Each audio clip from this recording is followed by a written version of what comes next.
Hi, fourth graders. Today we will continue our reader's theater, King Midas and the Golden Touch. King Midas and the Golden Touch, a Greek myth. Watch out words. Admirer, buffet, peasants, plead, poetry, resume, reverie, satyr, stingy. Pronunciation guide to really weird Greek names. Donidas, Midas, Pactolus, Satyr, Silenus, Timulus. We already have our roles. Narrator 1, 2, 3, 4. Donidas, King Midas, Silenus, peasant and servant. Now let's go through and demonstrate. When you see the words that are in brackets, you do not say them. This is the way you either act or this is an adjective. They want you to sound like this or do this. Could be a noun or a verb. Just do not pronounce the words in the brackets.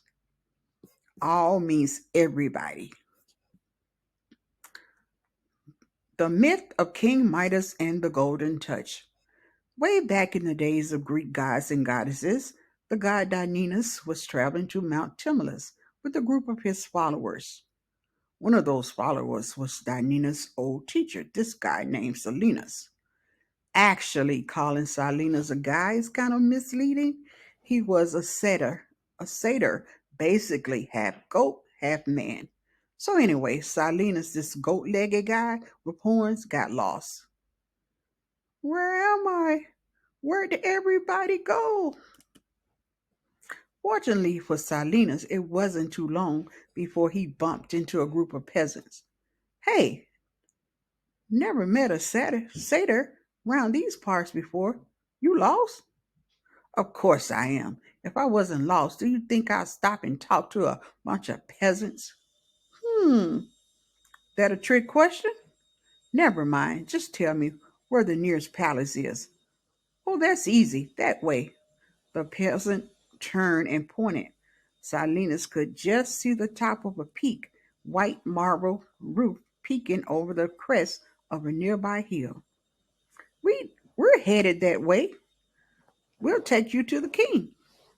And even though your mom or dad or somebody has probably warned you to never wander off with strangers, Silenus did it anyway.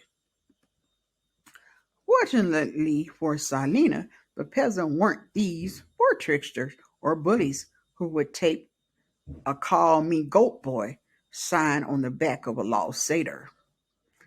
They simply did what they said they would and took Silena straight to King Midas, who happened to be a major admirer of the god Dionys. Hey, I recognize you, Dionys' teacher, right? As a matter of fact, I'm a big fan, big fan. Well, thank you, Your Majesty. I'm lost, so I was hoping that let's party. And King Midas, who always loved an excuse for a bit of a revelry, threw a 10-day feast in Silena's honor. A 10-day feast is actually pretty exhausting if you stop to think about it. But anyway, it finally ended. Then I was wondering, do you suppose you could help me find Dionys? Of course. Why didn't you say something sooner? Well, I tried, but whenever I start talking, let's roll. So King Midas headed out with Silenus and helped him catch up with Dionys, who was still on his way to Mount Tmolus. Silenus, you old goat, you made it back. Where you been?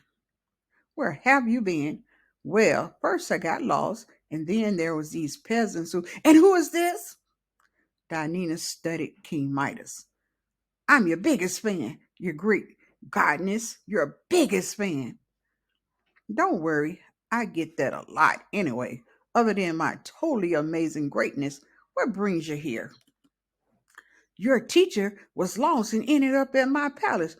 So we partied for a day and then for another day and then for another day. For like another week after that. And then he finally mentioned he wanted to find you. And now, poof, here we are. Well, thank you for bringing him back. And tell you what, I don't want folks thinking I'm stingy. As a token of my appreciation, I'll give you one wish. One. Anything you want, you name it. It's yours.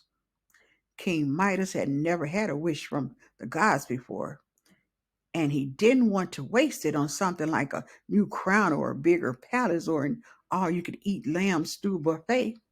He stroked his beard and thought for a few minutes. And then, I've got it. Wonderful. What will it be? I want everything I touch to turn into gold. Everything? Are you sure that's a good idea? Absolutely everything. Absolutely everything. For sure, everything. And what if 100% golden touch, baby? So, poof, done. That's it. I got the golden touch. Yep, try it out. So King Midas did. He snapped a twig off a tree. Ding! Little golden stick. He picked up a rock. Ding! Instant gold nugget.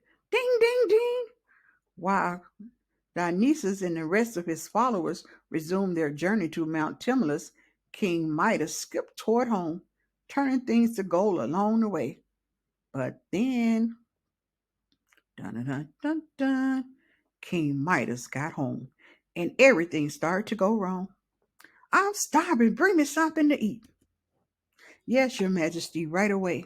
The scent of roasted chicken and fresh baked bread filled the room as the king's servant soon returned with a platter piled high with fruits and meats and cheeses and all sorts of delicious food. A meal for you, Your Highness. Of course, you probably already realized where the story's headed, but King Midas had no clue. He grabbed a steaming slice of fresh bread and took a huge bite. Ding! Crack! Ah! King Midas' teeth clanged against his slice of gold, solid gold toast. He flung the used to be bread across the room and reached for a bunch of grapes. Ding! Are you serious? Maybe you should try it with no hands. King Midas tucked his hand behind his back and leaned over the platter. He smiled as the spicy fragrance of roasted chicken filled his nostrils. He licked his lip, opened his mouth, and ding! Golden porgy. He tried to take a drink. Ding! Liquid gold choked his throat. I'll starve! I'm gonna starve! Do you think Dionysus offers refunds? Dionysus, if you can hear me, please, please, please take away my golden touch. Luckily for King Midas, Dionysus has exceptionally good ears and heard the plea of the gold crazy king. Ah, you mortals never can make up your minds, can you? Here's the deal. Head over to the river Pactolus and take a bath. That should do the trick. Oh, thank you, you great godly greatness. King Midas rushed to the river Pactolus and waded into the water. The river flowed around him. Zoop! Gold streams from Midas' finger, his hands, his round, kingly stomach. And King Midas splashed and scrubbed and splashed. The river current carried away every last drop of his golden touch. By the time he was done bathing, the river Pactolus was destined to become famous for all the gold that would be found in its sand. But King Midas didn't care. He was sick of gold. Of course, he was a king, and kings have lots of gold, even when they don't have the golden touch. So Midas took a break from being a king and wandered off into the woods instead. In the forest, he worshiped the Greek god of the wilderness, Pan, who happened to look a whole much like a satyr. But that's a whole other story. The end.